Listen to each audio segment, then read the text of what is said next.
The first committee I want to tell you about is the Nominations Committee. Now, very simply, the Nominations Committee choose who the directors are going to be. They choose who the executive directors are going to be, and they also choose who the non-executive directors are going to be.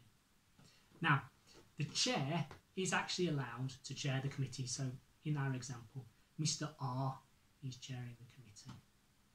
And the committee itself has to comprise of at least a majority of independent non-executive directors.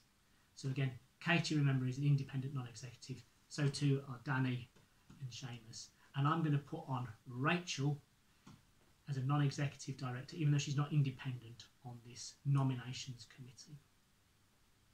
Now, the point of the nominations committee is to ensure that the shareholders are able to understand the appointments process. So the code says there needs to be a formal, rigorous and transparent procedure for choosing who the directors are going to be. And that procedure needs to be based on merit and also objective criteria. So that means you can't just choose your friends to be a director. You need to have an open policy that people can understand why people have been appointed as directors. And the code also says we need to promote diversity. But even as though we're promoting diversity as we're appointing directors, we also need to make sure that we have a sufficient balance of skills, experience and knowledge on the board. So the nominations committee is really like a football manager. They're trying to pick the best possible team.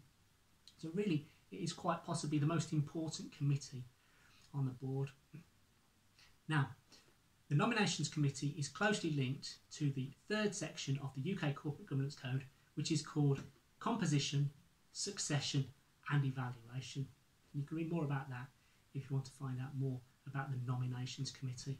Goodness me, she's going to sleep on the job again, isn't she? She wasn't supposed to do that. Come on, Katie. You've got a great amount of experience, skills and knowledge to give to the board. You've been put on the board because of an objective criteria. You've got sufficient merit to be on the board. You're not just on the board for diversity purposes. Stay awake, please. Right then, that was the Nominations Committee. We now need to move on to my favourite committee, the Audit Committee.